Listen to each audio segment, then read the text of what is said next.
Hello everyone, welcome to PSIR 300 Plus channel. This is me Sayyid Shujatullah, your educator. My aim is very simple here. Those who have enrolled in mains classes, test series and mentorship to get them 300 to 350 marks for sure in PSIR optional paper. With the help of which the mains cutoff will become just like that. That is my ultimate aim. Today we are going to discuss a very important topic which is finding its relevance in your everyday life. This particular topic is at your neighbor's doorstep. It is followed in street. It is followed where you live. It is followed, or you will see this topic where you're working. Even it also becomes very important when you're going to get married. So I'm talking about casteism. The caste a particular individual holds in our country basically is very regressive in nature. It deprives many of the caste and subcaste for the rightful share of resources used, rightful share of political power, rightful share of administrative representation, etc. so and so forth. So in the light of it, we are now going to discuss this particular topic. Why? Because if we see the relevance of this topic in our syllabus, it is mentioned in PSIR paper 1, section 2, Indian Nationalism Politics, chapter number 9th. That is what the casteism is mentioned, and it has a relation with politics. That also we have to study. Religion and politics have gained a lot of importance in our politics also. Why? Because before some years it was a caste over religion, the politics used to be done. Now it is religion over caste, the politics are mainly focused. But at the end, these two important social evils has become an important mainstay for many of the political parties to garner power at the center and also at this state. Now, let us talk about some important terminologies to understand this particular casteism in very detail. We will here talk about the census, what is the meaning of census, whether it is mandated or not. Then we'll talk about the caste census. Then we'll talk about the significance of census. Then we'll talk about advantages and disadvantages of caste census. A probable question in mains 2025 and has been a very common question as because it is there in syllabus, whether you are writing in 26 or 27, it has the same relevance too. Now let us talk about the few important terminologies or few important concepts with the help of which you will able to understand the topic very clearly. The first one here is the origin of the word caste and the concept also. The word caste is not mentioned in the English language. It is a origin of Spanish word casta. Actually they say casta as a race. So when Portuguese came to India, they started this kind of social division, calling it as what? Caste. That is how the word caste has been used since then. Then if you talk about the conceptual origin of this caste, you would have already completed ancient history. In that you would have studied pre-Vedic and Vedic civilization. And obviously when you are studying that, you have come across the Chaturvarna system. Char Varnas. Okay. Chaturvarna system, nothing but the social classification of individuals on the basis of their birth. Okay, from that concept only the casteism came into being, and it has been even today, even in independent India, which is actually we should be embarrassed that we have carried forward such a social evil even till today. Many of the high class people may not agree with me, but at the end you live with them, you sit with them, you talk with them. So there is nothing about casteism at this point of time, at least in the modern times. I hope the concept and origin of the caste is very clear to you. Now let us go with the second important term that we have to discuss, that is census. What is census? Census is, normally I will tell you, because when we go into the topic I will tell you very clearly the significance and the constitutional provisions related to it. Before going into that, let us only understand the word census. Census is collection, compilation, analyzing and dissemination of data of individuals or the citizens of a nation. Collection means you have to go and collect the data from them, ask them that how much there is income, what is their family income, how many people are living, whether you belong to a rural area, urban area, whether you have electronic devices or not, etc. so and so forth. So collection of data, then we have to compile the data accordingly: rural data, urban data, municipal data, Panchayat Raj institution data, tribal data. Then age wise you have to classify children's data, then demographic wise you have to classify adult data, then old age data, then gender wise also you have to classify with regard to what are the indicators for social economic indicators for men, social economic indicators for women, etc. so and so forth. So collection of data, then you have to compile, nothing but sorting, then you have to analyze that over a period of time how they have performed, how a particular individual has performed, how a particular family has performed, how many people are actually having what electronic devices, how many people are there in urban areas, how many people are living in rural areas, what is the occupation structure in urban areas, the same thing in the rural areas. So we have to analyze. Then we have to do the dissemination. Dissemination is nothing but giving away the collected, compiled, analyzed data in the public, so that we will also get to know how India looks like with regard to the census. So that is called as census. So we are done with caste, we are done with census. Now let us go ahead with, there are two types of census are being conducted. One is synchronized census, another one is non-synchronized census. Synchronized census is that census where the census is being carried out in the entirety of the country. Will not leave any individual, will not leave any area when we are doing the census. That is called as synchronized census. Non-synchronized census is basically the census that is done for a particular area, for particular states, okay, for particular individuals, but it is not conducted in entirety, all the population is not included. That is called as non-synchronized census. I hope all of these are very clear to you. Now we can start the discussion with regard to the content that you have to write in your examination. So when you are writing this in the mains examination, make sure that you write whatever I have told you in your introduction. You write about caste, then you write about census, then you write about synchronized and non-synchronized, then you can go ahead with the second paragraph that deals with the census. I hope this is clear to you. Now let us start our discussion with regard to census and its significance.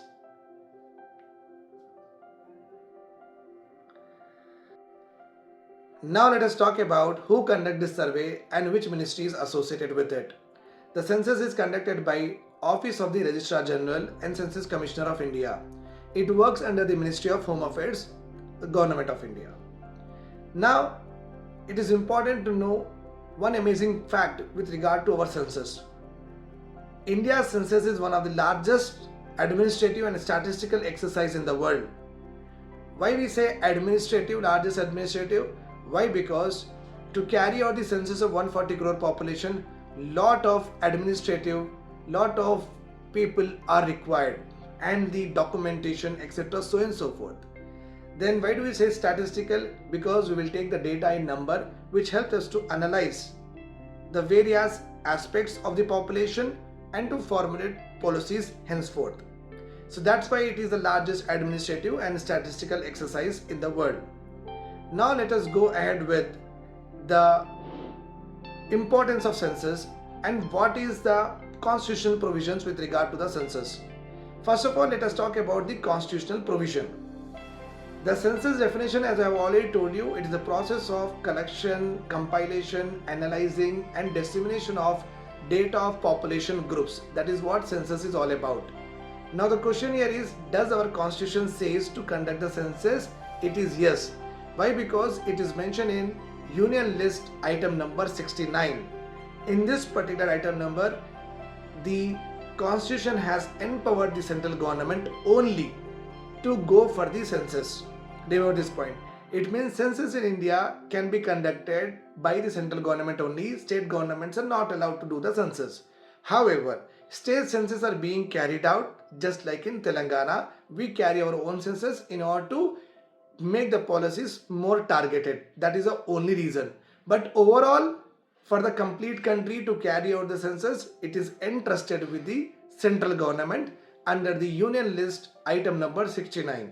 Now the question here is, generally what happens, every 10 years the census has to be conducted.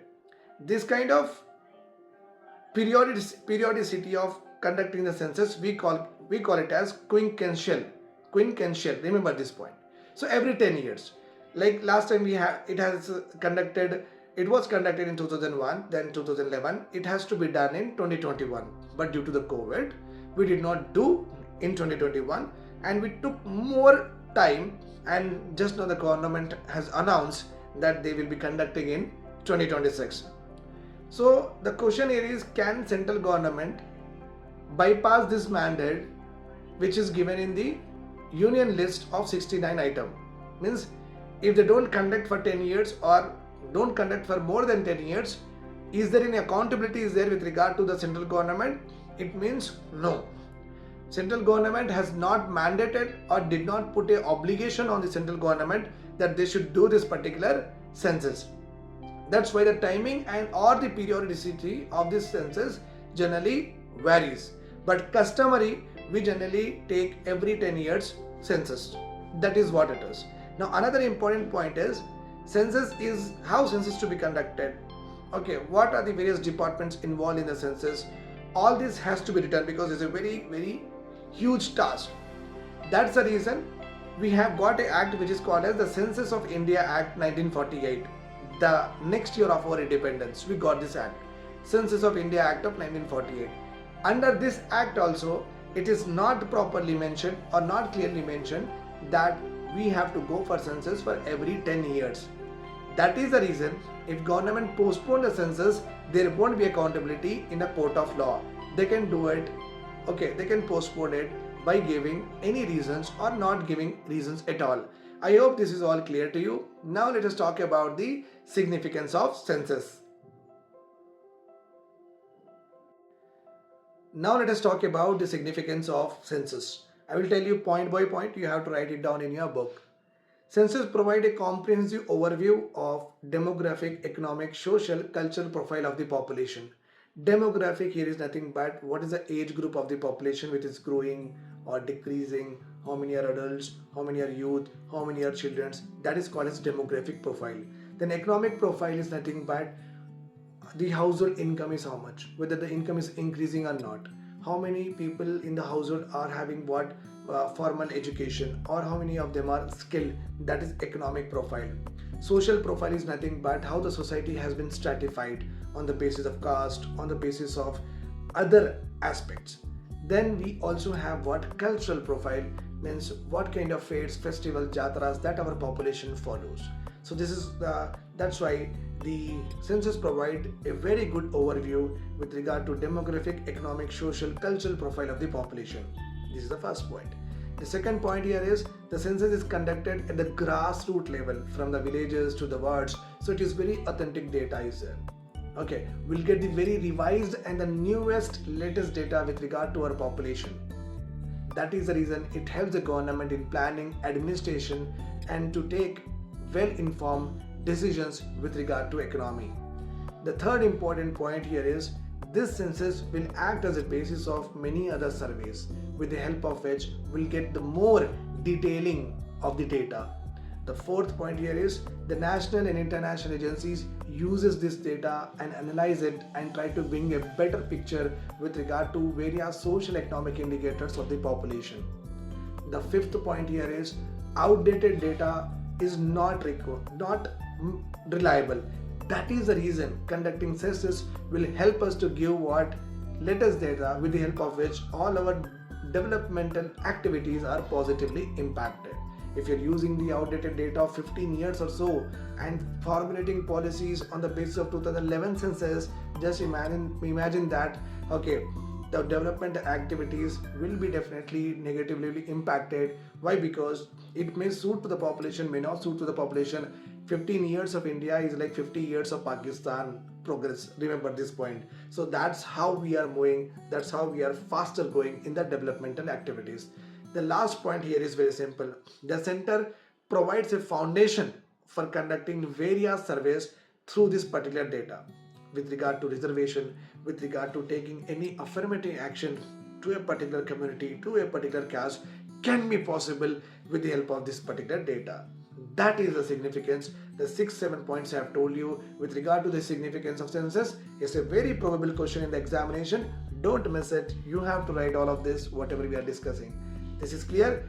Yes. Now, let us go towards the very important, that actually what we are looking for, the caste census. Let us discuss it. Let us now talk about the caste census. This particular caste census topic has been a burning topic in the recent times after the 2024 elections happened. Rahul Gandhi is consistently saying that we need a caste census because according to his wisdom, he is assuming, or he is having that empirical evidence, we don't know, but he is saying that caste census is important. Why? Because lot of backward classes are not represented in administration. That is the stake. Many of the people opposed him, saying that you are actually making very hard lines among the caste. You are dividing the population of Hindus on the caste basis. But the question here is very simple. If we don't do the caste census, then how we can face? It's not about just population dynamics. It's not about that. It's not about the political tool. Caste census also gives us the various aspects of households with regard to social and economic status, and it has a larger impact with regard to formulation of policies. How can a country actually formulate a policy if it does not have the data of the population itself? We are not a country where all of them are Christians or all of them are Muslims, all of them are Hindus. Not a country that all of them are Yadavas or all of them are Reddis or Raos. We are not a country like that. We are a country which have the diverse casteism, diverse ethnic groups are there, diverse religions are there.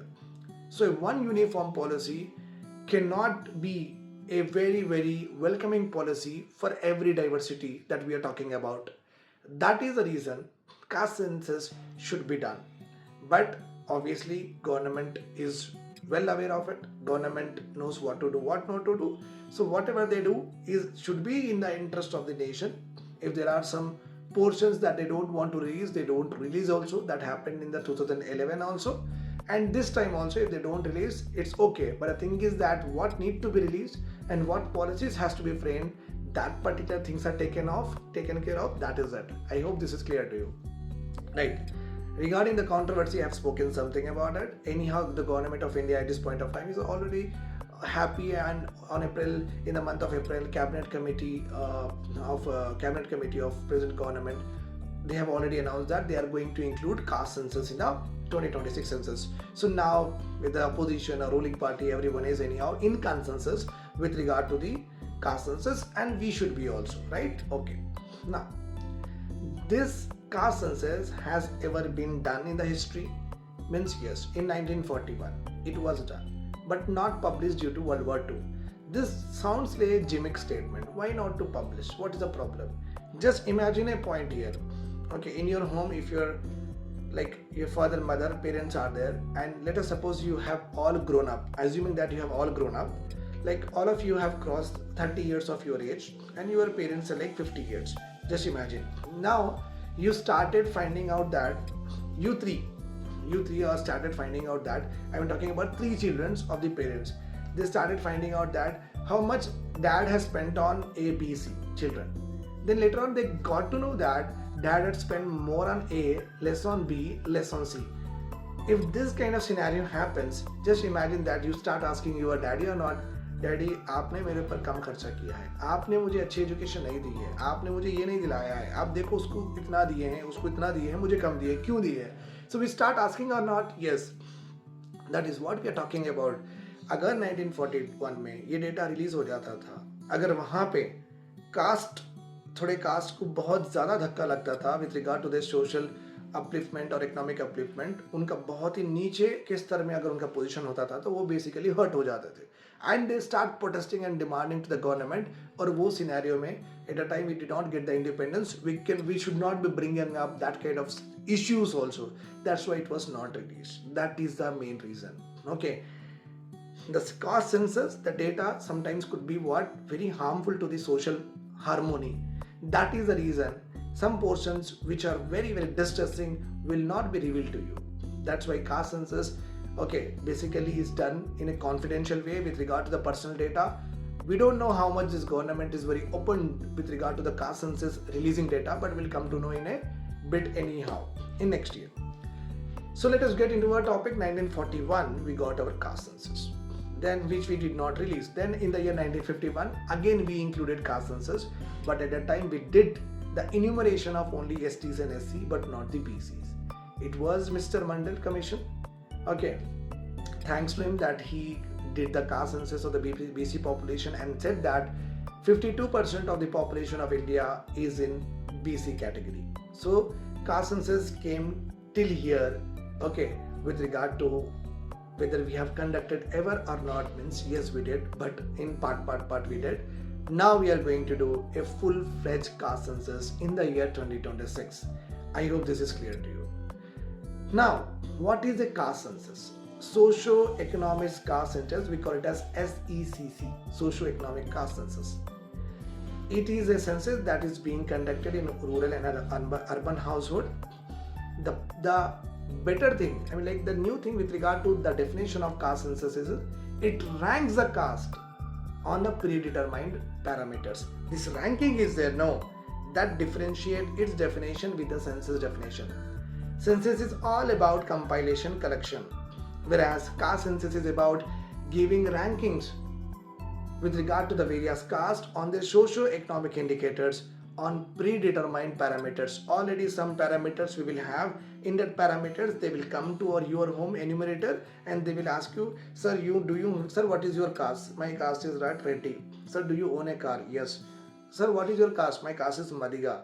What do you own? I own no car, only two-wheeler. So it becomes what later on it comes to know that okay, यहाँ पे ज़्यादा ये cast में ज़्यादा पैसा पड़ा हुआ है, वो कास्ट में कम पैसा पड़ा हुआ है, ये कास्ट तो है ही नहीं रिप्रेजेंटेशन में, ये सब पता हो चलेगा, राइट? ये मालूम होने के बाद तो सोशल डिसहार्मनी होना ही है. Remember this. So socio-economic caste census generally give ranking to the caste on the basis of predetermined parameters. That is why it is little bit of what controversial and little bit of was distressing and panicking. Okay, I hope this is clear to you. Now we'll talk about some advantages and disadvantages of caste census. Today let us now first talk about the disadvantages of caste census. First one is it has potential to entrench caste identities. Means now we will put a sharp line, a very hard line after the caste census comes. Now we'll get more aware of like yes, आप SC है, आप BC है, आप Gaud है, आप Reddy है. So एक hard line बना सकते हैं. So it has the potential to entrench identities. Means giving a identity. Okay, giving an identity very very perfectly, means creating a complete demarcation that may happen, which may be fragile in last 15 years, but it becomes more hardened after this census. Okay, the second one is it aggravates caste division. जो भी casteism we have at this point of time, it will become more vocal, more voices, it will become more hard. You'll see it more in reality. The third point here is it aggravates social differences also. Your culture is different, okay, my culture is different. Okay, you are that caste, no, okay, you will do that, I will not do this. Okay, no, we are not, we do not follow it. So just social differences will come. So a kind of unity, a kind of like mingling together and continuing as a society or as a community will get hampered. The fourth point here is we have always seen ourselves as a casteless society. That is our goal. So it harms the goal of casteless society. In our country, we cannot move from one caste to another caste, but we can move from one class to another class.